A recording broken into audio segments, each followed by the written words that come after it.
ክቡር ሰላምታና በብዘለኹም ይጽሕኹም ክቡራት ተኸታተልቲ መደብ ትግራይ ሚድያ ኔትወርክ ኣብዚ ሓለፈ መደብና ኣይተ ታየ ደንዳ ብዛዕባ ሕማቕ ስርዓት ብልጽግናን ብዛዕባ እቶም ጠቅላይ ሚኒስተር ዶክተር ኣብይ ኣሕመድን ኣብ ቅድሚ ኣባላት ማእኸላይ ኮሚቴ እቲ ፓርቲ ቀሪቦም ካብ ዝተዛረብዎም ምስጢራት መደብ ኣቕሪብናልኩም ምንባርና ዝዝከር እዩ። ነዚ ስዒቡ እውን ብዙሓት ፖለቲከኛታትን ምሁራትን ብዛዕባ እቲ ኣብ ሃገረ ኢትዮጵያ ዘሎ ስርዓትን ባህርን ሻጥርን እቶም ጠቅላይ ሚኒስተር ናብ መራኸብቲ ሓፋሽ እናቕረቡ ምዝራብ ተታሒዞም ኣለዉ።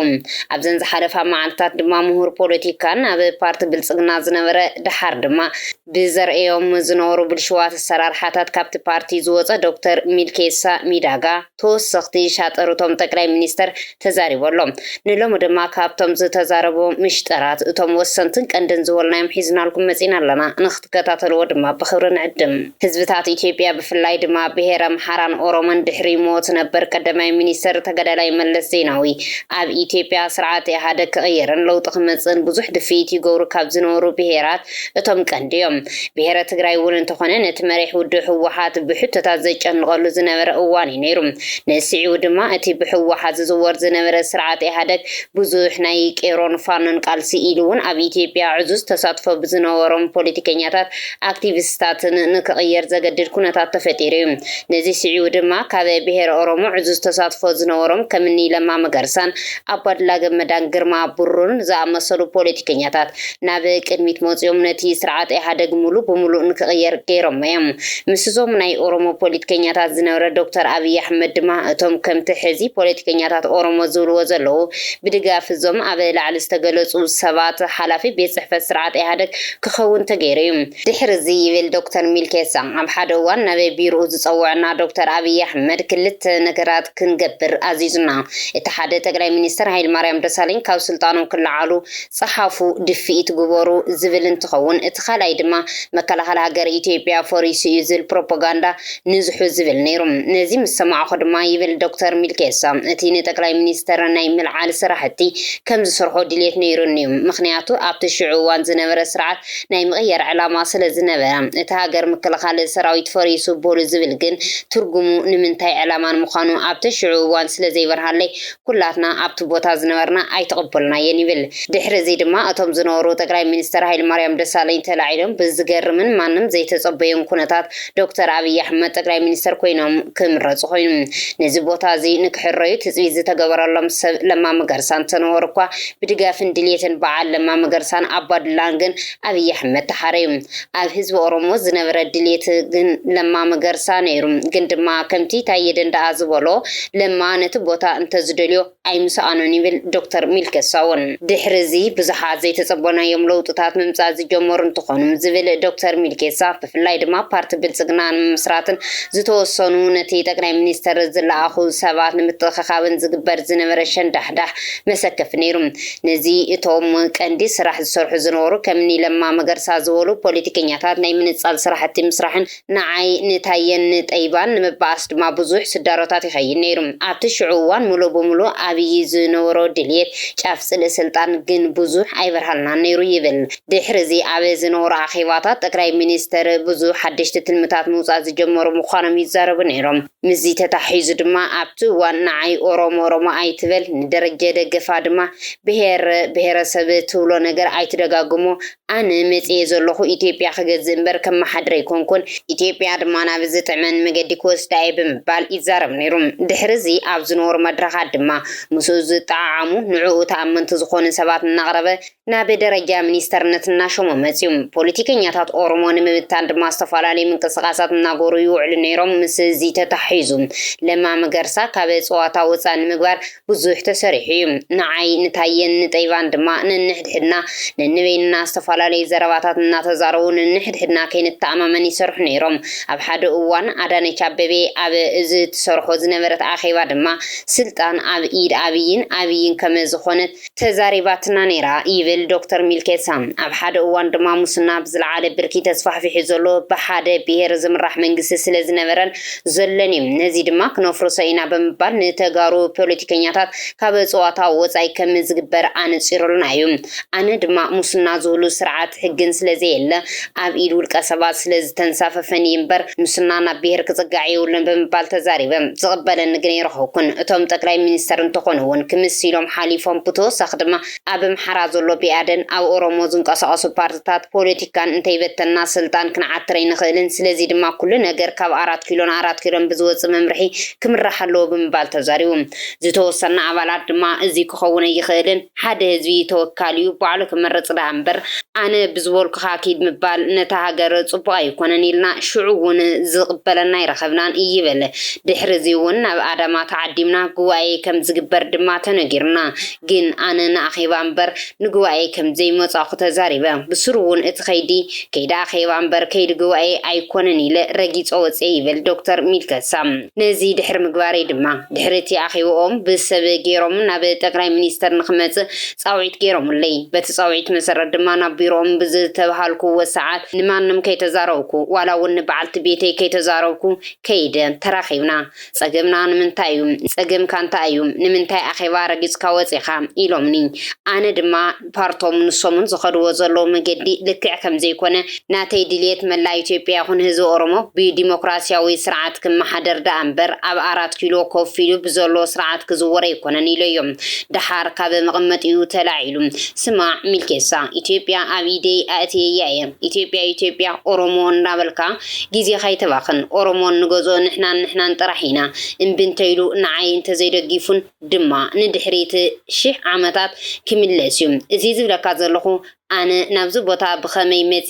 ባዕለይን ጥራሕየን ፈልጦም ማንም ኣብዚ ኮፍ ንኽብል ዝሓገዘኒ የለን ስለዚ ንስኻ እውን እዚ ምቁዋም ፓርቲ መስሪትካ ምንቅስቓስ ኣብ ሚድያታት ከይድካ ምዝራብ እንተጀሚርካ ትረኽባ ከምዚ ንዝገብሮ ኣይኮነን ብሽጉጥ ብኻራ ተሓሪዶም ንኽጠፉ ክገብር እየ ኢሉ ብምልክት ኣርእዩኒ ከማኻ ኣምሓራ ዝብል ዮሃንስ በያለው ዝበሃል ሰብ እውን ኣሎም ኣብ ዝቐረባ እንታይ ከም ዝገብሮ ክትርኢ ኢኻ ምስ በለኒ ደንጊጸ ፈሪሐ ድማ ካብ ኢትዮጵያ ክወፅእ ተገዲደ ይብል እቶም ጠቅላይ ሚኒስተር ኣደይ ጠቅላይ ሚኒስተር ትኸውን ኢኻ ትብለኒ ነይራ ዝበልዎ ድማ ነዚ ናይ ሎሚ ስስዕጽሚ ስልጣኖም ዝተጠቐምሉ ነበረ ነይሩ ይብል በዚ ዘይብቅዕ ሽርሒ ዞም ጠቅላይ ሚኒስተር ኣብ ሓደ እዋን ድማ ኦሮሞ ከም ትግራይ ኢትዮጵያ ድማ ከም ኤርትራ ገይረ ክገዛእ እየ ብምባል ህዝቢ ኦሮሞ ከም ህዝቢ ትግራይ ንሕወሓት ዝግዛእ ንሕወሓት ዝበሎ ዝሰምዕን ኦሮሞ ድማ ከምኡ ክገብር እየ መላ ኢትዮጵያ ድማ ከምቲ ኤርትራውያን ንኢሳያስ ጥራሕ ዝሰምዕዎ ንዓይ ጥራሕ ንኽሰምዑኒ መረፃ ዝበሃል ከይህሉ ገይረ ክገዝእ እየ ኢሉ ተዛሪቡ ይብል ዶክተር ሚልኬሳ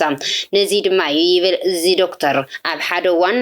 ካብ ቡሌ ሆራ ወሪድካ ናብ ትርከብ ወረዳ ብስራሕ ኣብ ዝተለኣኹ ኩሉ እዋን ብዙሕ ገዛታት ገባራት ኦሮሞ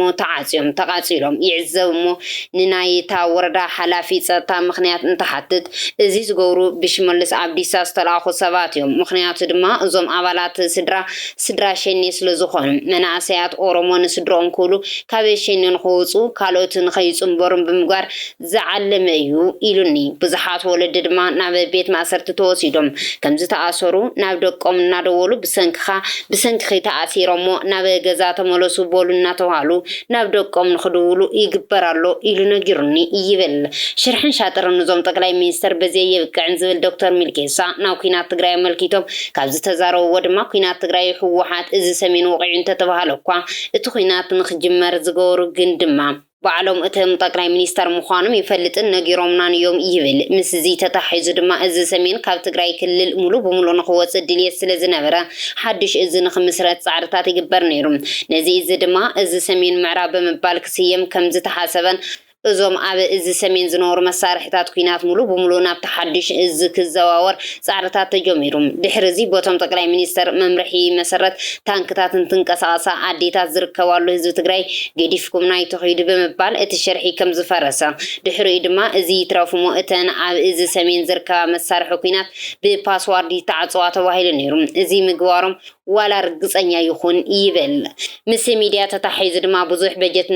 ውልቀ ሰባት ዘዋድድ እንትኾን ኣብ ኣዳማ ኮፍ ኢሎም እናቆሓሙ ናቱ ፕሮፓጋንዳ ዘሰጉሙ ውልቀ ሰባት ንወርሒ ክሳብ 100,000 ከም ዝኸፍልን ኣብ ኣሜሪካ ዝነበረ ሽሙ ክጠቕሶ ዘይደሊ ውልቀ ሰብ ድማ ንዓመት $80,000 እናተኸፈሎ ኣብ ሚድያ እናተዘዋወረ ከም ዝውዕል ይሕብር ዶክተር ሚልኬሳ ብሓፈሻ ድማ ይብል ስርዓት ኣብይ ኣሕመድ ህዝብታት ነንባዕሎም እናተናኸሱ ንሱ ወንበሩ ከዳላድል ጥራሕ ይዝደሊ ስለዚ መላ ህዝብታት ኢትዮጵያ ነዚ ተረድዮም ክቃልስዎ ይግባእ ይብል በግለሰቦች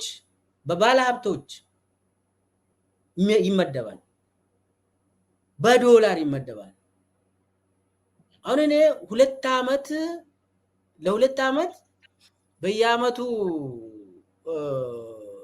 $80,000 የሚወስድ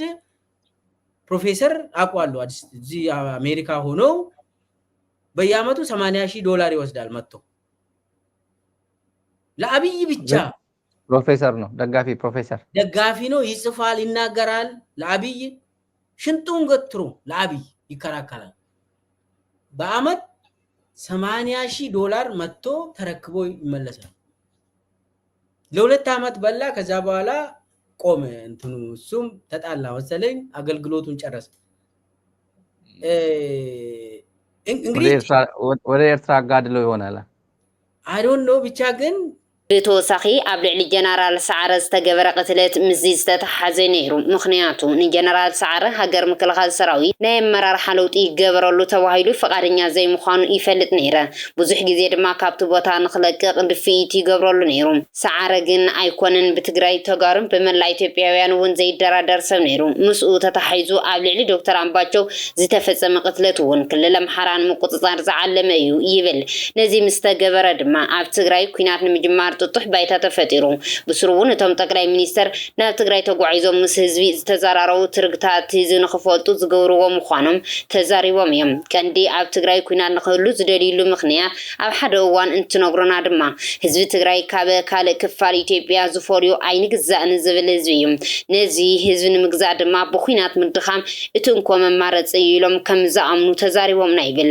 በዚ ድማ ኩናት ትግራይ ተወሊዑ ለማ መገርሳ እውን ኩናት ትግራይ ይድግፍ ብዘይ منبارو كل تجزي فتن قتلت تغير اليوم حاجالون تقتلون كلهم لعلو تمرار حبلصقنا حلو تنتغبرلهم نلما اي تغورلن او هوتيل نخصنح دما تجديدي بمبال شاطر تقراي مينستر مقلعي قصل دكتور ملكيسان ابي احمد ناب تقراي مينستر نزمصلو بخمي مخانن تزارب ابي احمد ولاون مسني لما طوق ركب تنورو لما مغرسا جن بعد دمقه مكوننون نوددر كاتو كم زغبا دليت نيرو دمقه ولن تخونن كاتو فتين تحار أبي أحمد بزغورو حسوتات دمكن وعلو خجلل زوسنة بزمسل مانم يمرز مانم تراح صبغ يسرح مبر بمبال إزارم نيروم كابح وحازم مرحو إحدق زموت صباد دما نابنت عالم قرو واحد نشفراو شقوتي حارم قندما أبي دكتور دبرزين شفراو شقوتين تحريو أبي خمز مرز قلت نيروم عالم قرو واحد وننتقن مسايل مريم دسالين تتحيزو زلو مووطات النافلته نعوز مسل 7 تحري جيجا نيروم جن لمميلو مخوينان تنريو شفراو شقوتي تزمرز نيرو خمزي أبي زقورو زلو عين مرفوض زطوفا مقدي خيدو إثيوبيا أي مفرسان نيرو ስብሰባ ላይም አብይ እንዳይመረጥ ተፈልጎ ነበር ግን ያንን ያበላሹት ዓለም ገብረዋድ ነው ያበላሸው ሸወራሹ ጉጤን ተቆመ እንግዲህ እንደ ነገው የሆነ ዛሬ ማታ እነደመቀን አግንቶ አሳምነዋል አብይ ደመቀ በቃ ይሁን እኔ ያልወዳደርም ብሎ ደመቀን ውዝዶ አታርክ አንተም ተወዳደር ዲሞክራሲያዊ እናርግ ተብሎ ነበር ግን ደመቀን ምንም ማንንም ሰው ኮርሚያ ይምጣ ችግር የለውም ብሎ አብይ እግሩ ላይ ወድቆ ለምነው እንትን አሳምነውታል I think እንግዲህ ያ ነበር مس مصحف تتحيز دما أبي أحمد مصحف يترف مولو مصحف كان ببون زي خيل توصل تقصتات طرح مصحف من باب زفوت السبيم زي مدبر زبل مصحف ون نسوي صحفون البوليتيكاوي يكون ايكونومياوي ملكعت مصحف زي تصحف حزي أبي مينستر تمرتي أبل سقنا بزلو خالو سماتن زي تصحف منبر ني أبي مصحف يكونن أبي مفلم تصحف وزبها المصحف اركبنا منبر انتخنون ناي جنرال مصحفي ات جنرال كابنا انجليزيا مصحف ذا براينس انت ترجمو دما ابتشعو وان صحفي تترجم بعلت بيت توم تقراي مينستر زناش تاياچو سلازي نبرتنا ابي بصحو نيشتي قايرو بوعلو احتمو ايبل دكتور ملكيسام መደመር የፖለቲካ ስብራቱን የጻፉት ሌሎች ናቸው ኢኮኖሚ ስብራቱን የጻፉት ሌሎች ናቸው አንዳንዶቹ ደግሞ ጓደኞቻችን ናቸው እዛው አሉ አሁን የፖለቲካ ስብራቶችም አመራሮች ናቸው። አሁን የትምህርት ሚኒስቴር ለምሳሌ አሁን ትምህርት ሚኒስቴር ላይ ያሉ አመራሮች የመደመር ጻፊዎች አካል ናቸው እና መደመር የተጻፈው በግሩፕ ነው። አንድ የፍልስፍና አማካሪው የነበረ አንድ ልጅ አለ የአብይ ፍልስፍና አማካሪ ብሎ ተብሎ I think አሁን ትቶ ወጥቷል ይሁን የሆነ ቦታ እዛ አይደለም የጻፈው አንዱ እሱ ነው እና አብይ አልጻፈ ምንም መጽሐፍ አያጽፍም አብይ ምንም የጻፈ መጽሐፍ የለውም ይሄ እርካብና መንበርም እንትን አንድ የህዋት ጀነራል ነው the prince የማካቬሊ መጽሐፍ ወደ አማርኛ ተርጉሙልም ብሎ ለአንድ ሰው ሰጠ ያ ሰው ተርጉሞ በመከላከያ ውስጥ ታይፒስቷ ዝናሽ ታያቸው ነበረች ታይፕ ታረጋለች እሷ ታይፕ ስታረግ ያንን አየች ኮፒውን ለአብይም ሰጠችና ለህዋት ጀነራልም ሰጠች ከዛ በኋላ አብይ የራሱ አርጎ እንትን የሆነ ነገር አርጎ መጽሐፍ አርጎ አወጣ የእርካብና መንበር የሚባለው ከርሰተት የሚባለውም እሱ አይደለም ጻፈው አቅም ስለከደል ምስም ምስራት ፓርቲ ብልጽግና ወን እንተኾነ አብይ አህመድ ሙሱ ካብ ዝኖሩ ሰባትን ከይተረፈ ተቃውሞታት ይወጽሑ ነይሩ ንሕና ወን አይንቅበሎን ነርና በዓል ሙስጠፌውን አይንቅበልን ኢሎም ንኽወጹ እንትፍትኑ ብሽምግልና ተመሊሶም ድሓር ድማ ብልጽግና ተጠቂሞም ንሕና ኣብቲ ሽዑዋን ምቋምንትን ጅምር እቲ ህዝቢ ብውድቀት ሕወሓት ሰኺሩ ምምፃእ አብይ አህመድ ድማ ተሓጒሱ ስለዝነበረ ንዓና ናይ ደርጊ ስርዓት ናፈቕትና በለ ይጸርፈና ነው ይሩድማ ይብል ዶክተር ሚልኬሳም ብልጽግና ኢሰፓ ነው ብሎ ተቃውሞ ነበር ደርግ ሊመጣብን ነው ብሎ ከዛ ሙስጠፌ ጠፍቶ ኬንያ ሄዶ በሽምግልና ነው የተመለሰ ከዛ ሱም ተቀበለ በለጸገ ከዛ ውጪ ምንም ሌላ እኛ ማይኖሪቲ ነን በቃ ማንንም ሰው አይሰማ ሃኒሙን ላይ ነበር ህዝብ አብይ የሚለው እኮ የብልጭልጭ ነገር እኔ መጥቶ ኢትዮጵያ ለዘላለም ትኑር ይላል ምን ታረጋለህ ማንንም ሰው አይሰማ እንዳምኛን እኮ የእንትን